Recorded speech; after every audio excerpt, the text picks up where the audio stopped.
Start looking at those small group of people that people don't pay a lot of attention to. Now let me tell you something. Let me make a confession. This is the first time I've ventured on these particular Bible studies. And so this is actually the first time that I looked at this stuff. It's important that I have fresh bread to look at in the Word of God.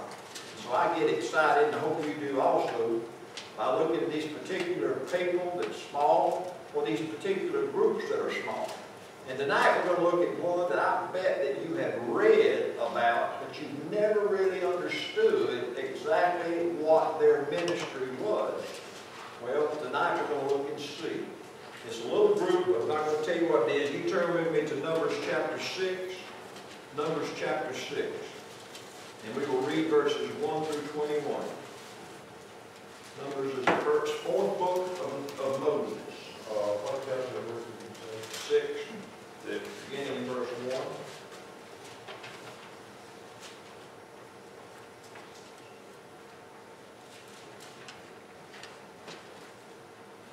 And the Lord spoke unto Moses, saying, Speak unto the children of Israel, and say unto them, Neither man or woman shall separate themselves to vow a vow of a Nazarite, and separate themselves unto the Lord. He shall separate himself from wine and strong drink, and shall drink no vinegar or wine, no vinegar or strong drink, neither shall he drink any liquor of grapes, nor eat moist grapes, or dried grapes, which is raisins. All the days of his separation shall he eat nothing that is made of the vine tree, from the kernels even to the husk. All the days of the vow of his separation shall no razor come upon his head, until the days be fulfilled in which he separates himself unto the Lord. He shall be holy, and shall let the locks of the hair of his head grow, all the days that he separates himself unto the Lord. And he shall come at no dead body, no corpse. He shall not make himself unclean for his father, his mother, his brother, his sister, when they die, because the consecration of his God is upon his head. All the days of his separation he is holy unto the Lord. And if any man die very suddenly by him, and he has defiled the head of his consecration, he shall shave his head in the day of his cleansing. On the 7th day shall he shave it. And on the 8th day he shall bring 2 turtles or 2 young pigeons to the priest to the door of the tabernacle of the congregation. And the priest shall offer the one for a sin offering, the other for a burnt offering, and make an atonement for him, for that he sinned by the dead, and shall hallow his head that same day. And he shall consecrate unto the Lord the days of his separation, and shall bring a lamb of the first year for the trespass offering. But the days that were before shall be lost, because his separation was defiled. And this is the law of the Nazarite. When the days of his separation are fulfilled, he shall be brought unto the door of the tabernacle of the congregation. He shall offer his offering unto the Lord, 1 lamb without blemish, a burnt offering, 1 ewe lamb of the first year without blemish for a sin offering, 1 ram without blemish for the peace offering, and a basket of unleavened bread, cakes of fine flour mingled with oil, wafers of unleavened bread, anointing with oil their meat and their drink offering.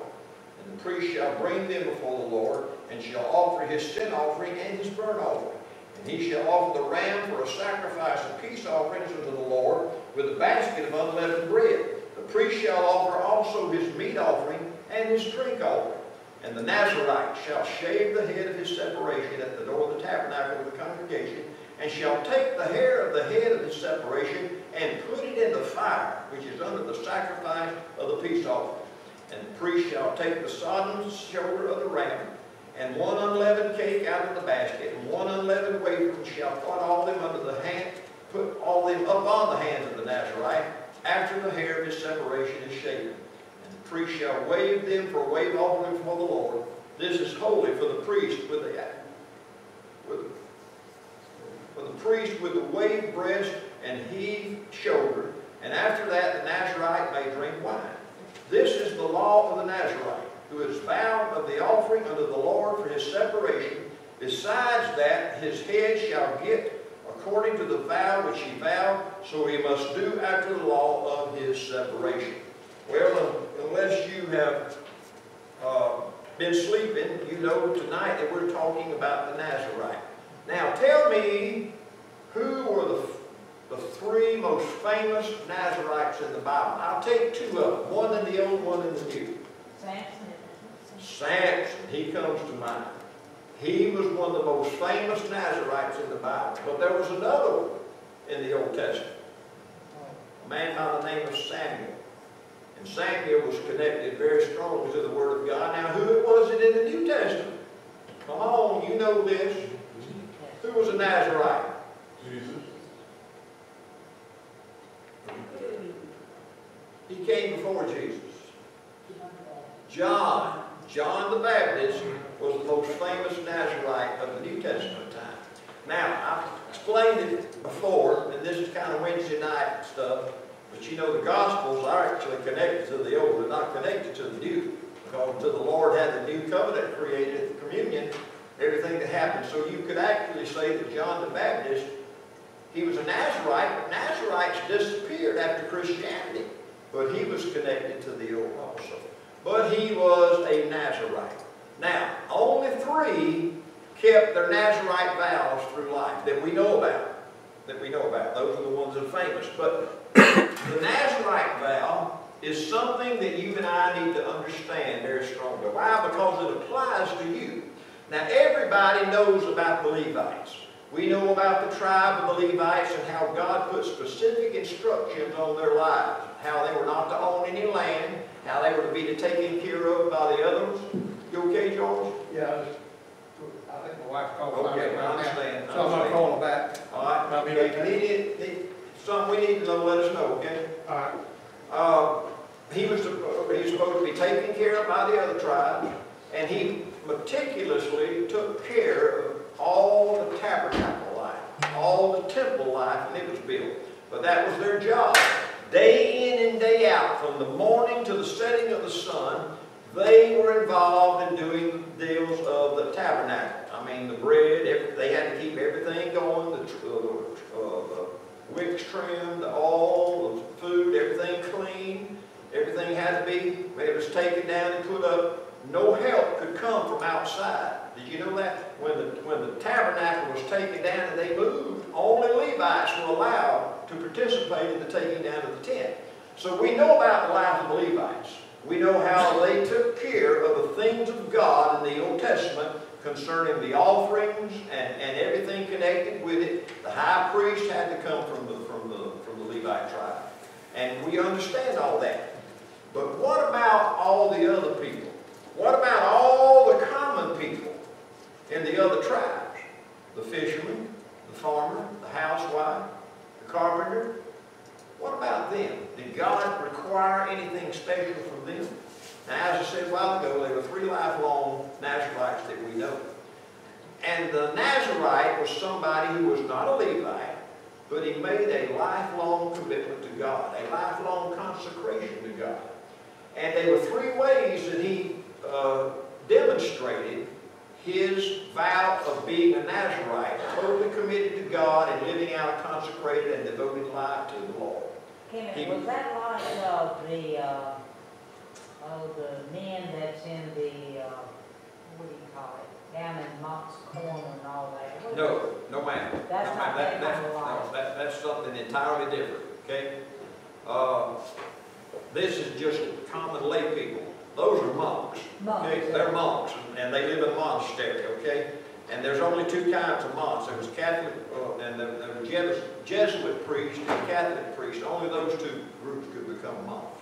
I think the Monk's Corner is not Jesuit. I think it's Catholic. But those were the only two groups that had monks, okay? But no, this is something entirely different. The Nazarites is totally connected to the lay people, the people that sit in the pews, and it has a connection to the life that we live today, as I'm going to try to reveal unto you. There were three things that set them apart. Okay, they're revealed here in these particular verses that we read. First of all, they were to abstain from all wine. Not only were they to abstain from wine, anything connected to the vine. Any fruits, any raisins, any nectar, any grape juice, any unfermented or fermented juice, they had to abstain totally from that to be a Nazarite. Okay? The second thing is kind of peculiar, but they could not touch a dead corpse. Now, if you read between the lines, you'll understand, because they had all this long hair, that it would be easy for them to get a disease from a dead body. Now, the Lord didn't go into detail about that, and that's just kind of something I'm throwing out there. And if they did come in contact with a dead body, they had to shave the head and get rid of the hair. Okay? But they were to abstain from touching any dead body. It did not matter whether it was a dead relative or a dead stranger. They could not touch any dead corpse and be a Nazarite. And the third one is one that we're all familiar with. They had to let their hair grow, and they could not cut it whatsoever. Okay? Now, I want to speak to those three things that set Nazarites apart. And like I said, I'm part of the Levite tribe. I know my abstaining. I know what I'm supposed to do and be God's person, and everything that I do is connected to the church and life of the church.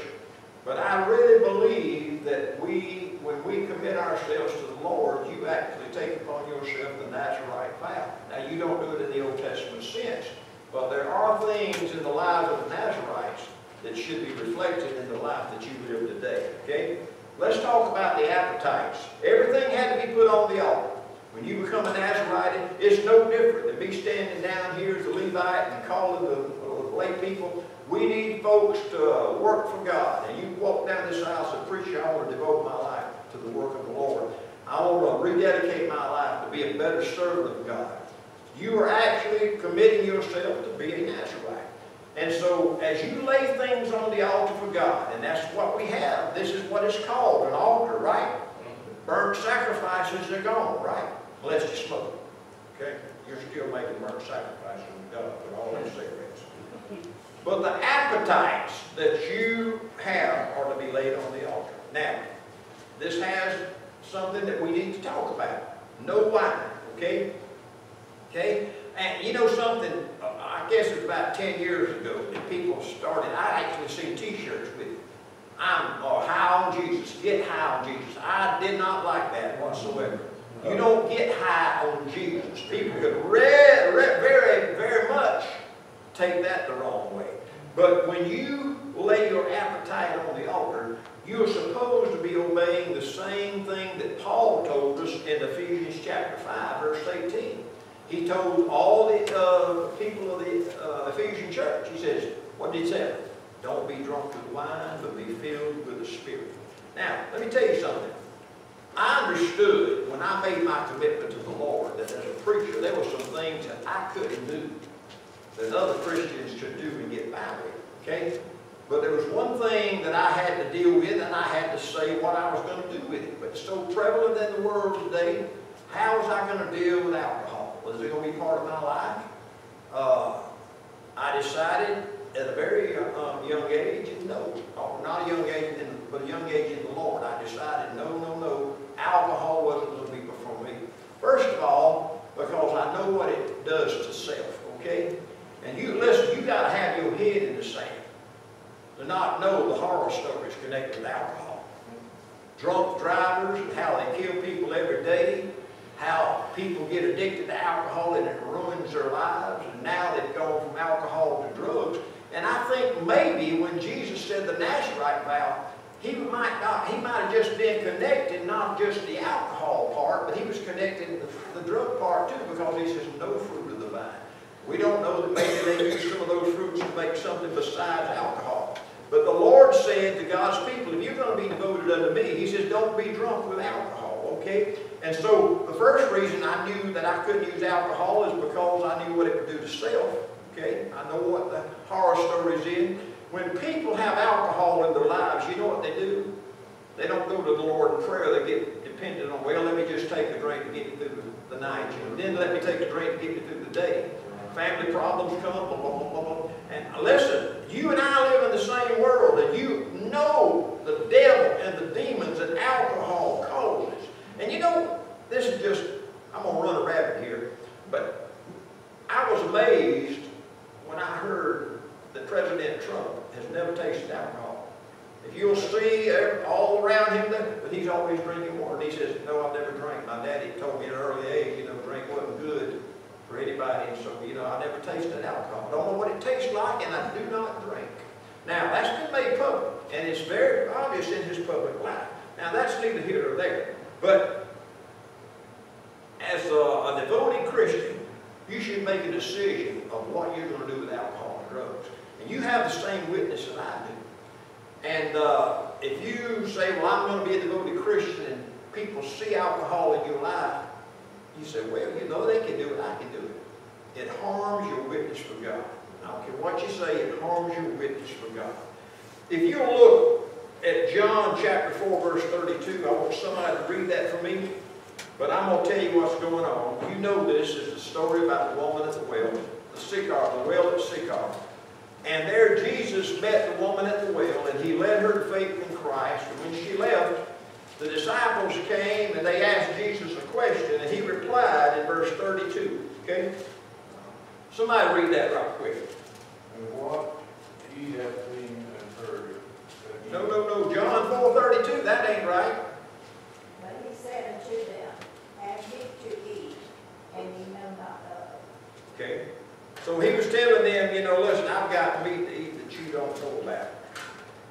The physical appetites, when you lay them on the altar, like the sign says going into Columbia, fall in love with Jesus and you won't need all these other stimulants. Okay? Jesus is enough. I don't use the phrase about being high, but I use what Paul used in Ephesians. Don't be filled with the drunk alcohol, but be filled with the Spirit. Know what it does to self and know what it does to your witness. And you can't say that it doesn't hurt your witness. It harms. There's so many horror stories, day in and day out, of how this puts burdens upon other people. Okay? It really does. Now, yes, sir. Was the Nazarite, the original Nazarite, was that the tribe? No. It was like the Levites was the tribe. No. Anybody from any other 11 tribes could be a Nazarite. And They took that vow and they became a Nazarite. Correct. Any man or woman. Now, I don't know who took the vow to. I don't know if they came to the Levites, priests, and said, I want to be a Nazarite. I don't know how that took place. It might be in there, but it's not spelled out there in Judges. So Nazarite basically is a term that describes a Christian person that took this vow. In the Old Testament. They're not Christians yet. Well, Yeah.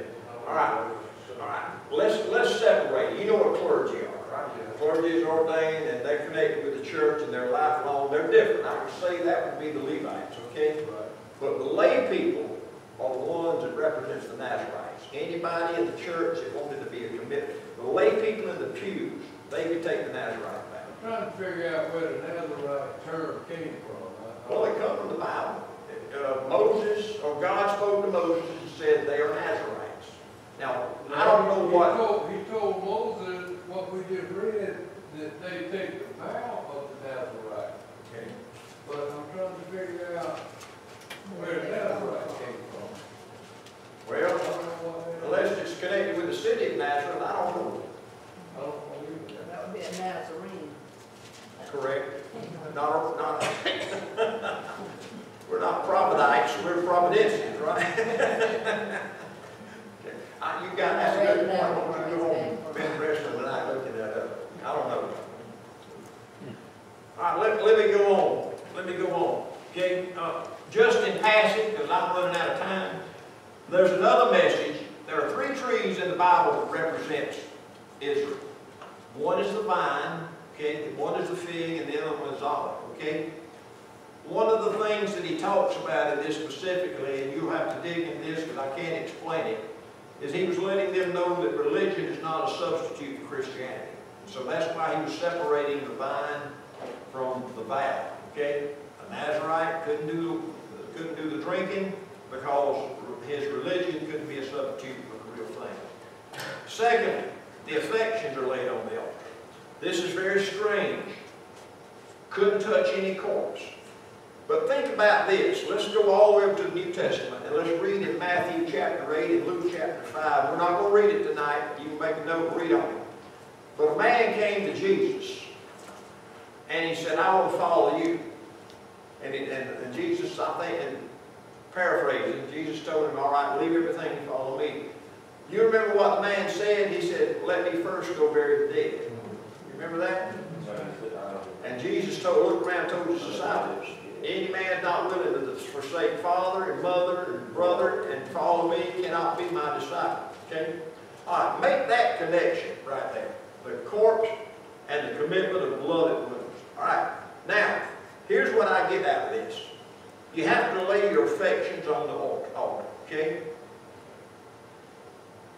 When you do that, and as a lay person in the pew, you will agree that everybody does not take the vow of Nazarite. They don't devote themselves to God like a lot of people in the pews. You do agree with that, right? Okay? When you make that commitment, all of a sudden, you have unsaved loved ones or loved ones who do not have that same commitment, and all of a sudden there is a conflict in your life. So, what are you going to do? Well, the Lord said the dead has to bury the dead, and so you have to go beyond that. I remember having a conversation with a young man. The Bible said the Lord had called him to preach, and he wanted to be a student of the Bible and learn as much as he could. I told him he needed to go to school, and I suggested Fruitland Bible College. And you know what he said to me? And you don't know who I'm talking about. You have no idea who I'm talking about because you don't know this fellow. But he said, I can't. Now, at that particular time, they didn't have online training. Now they do. But he said, I could never move to North Carolina until my wife would leave with family and friends. All of a sudden, you have a conflict. Now, I'm not saying right or wrong, and I'm not getting in that briar patch, fighting in briars. I'm just telling you, when devotion comes that some person is going to really commit themselves to the Lord, and they have family or friends that does not have the same devoted commitment, there is a conflict and a problem. It happens all the time. We don't know about it because it usually stays within the families. But I promise you, when things happen in your life, oh, I want to do all I can for God, you know, you get right at the revival and you go home and all of a sudden your wife doesn't have the same commitment that you have, and all of a sudden there's conflict. How do you carry out those devotions? Your affections have to be laid on the altar. Okay? Have to be. Now, what is real strange here is about the shaving of the head. There was actually two events that could happen to a Nazarite that would make him shave his head. One, if he became impure or he sinned, in other words, his life wasn't what it ought to be, he would have to go and shave his head, and everything in his past would be forgotten, and he had to start all over again in his commitment. Or, if he touched a dead body, he had to have his hair shaved. Okay? Those were, those somehow or another had to be connected to the affection. Okay? Had to be. Okay? All right, let's move on. Any questions on any of those? And you said there was 3 things that had to be a Nazarite. Can't drink wine. Can't drink wine, eat grapes. You can't touch a dead body. touch a dead body. You have to let your hair grow long. Right. Is that 3 things? Those 3 things. Go home and tell Bob he needs to take the I know, Nazarite. he's got to let his hair grow long.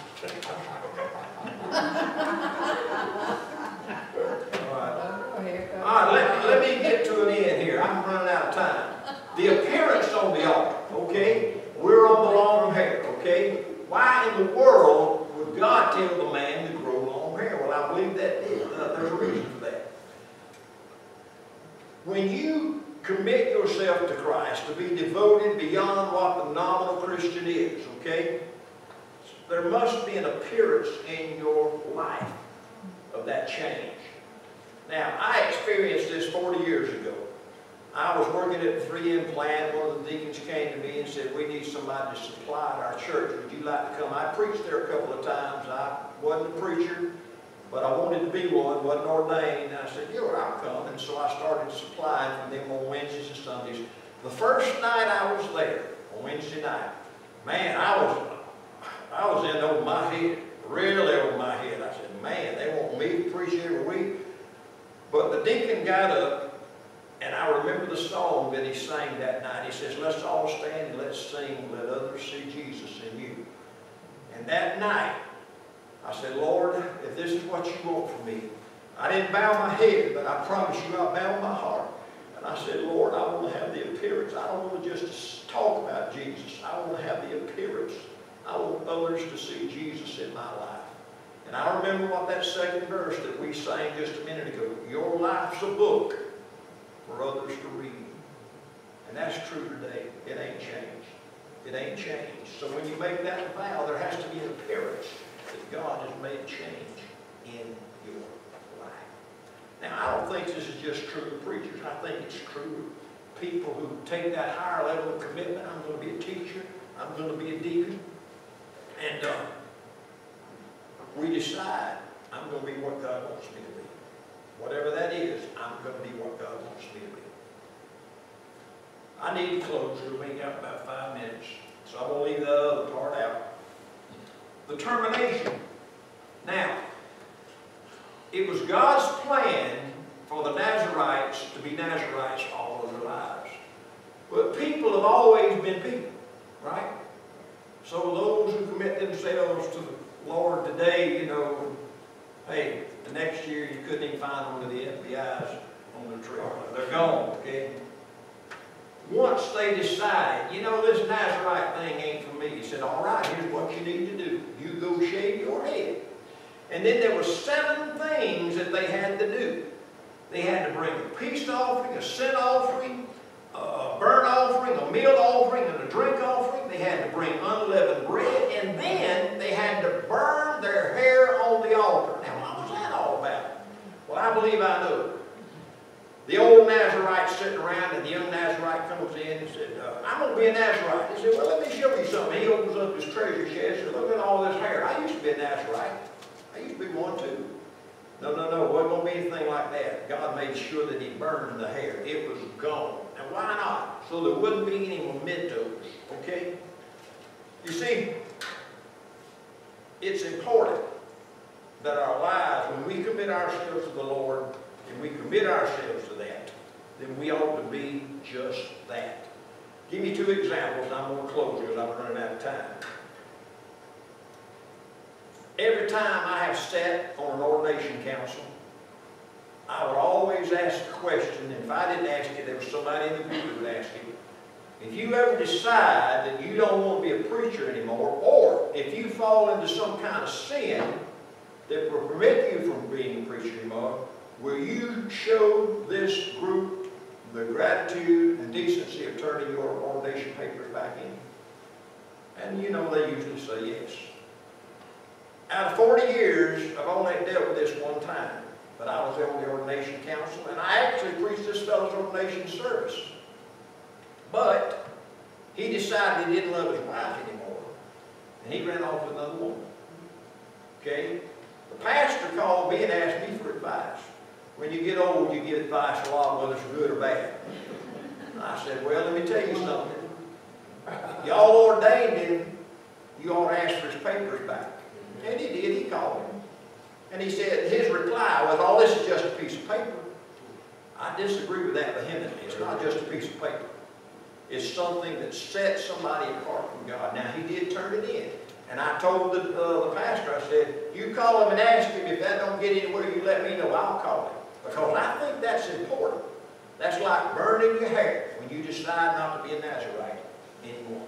And I'll tell you something else too, and I won't close. We do this for preachers.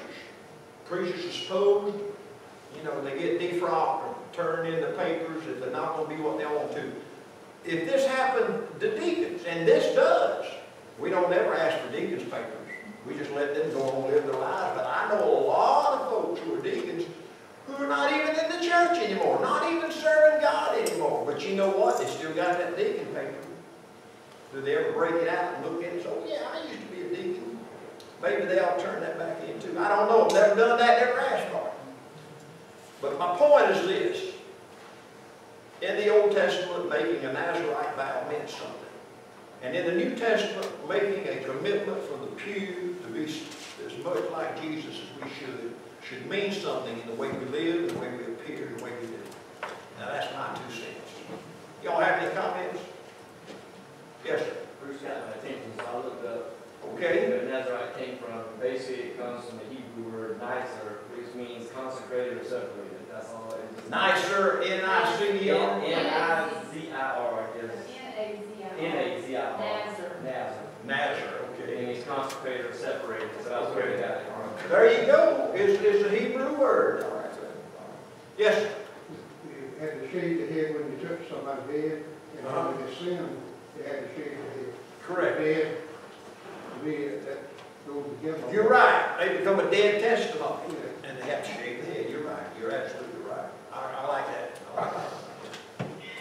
Anybody else? So now we've studied the Nazarites. Bet you didn't know what a Nazarite was, did you?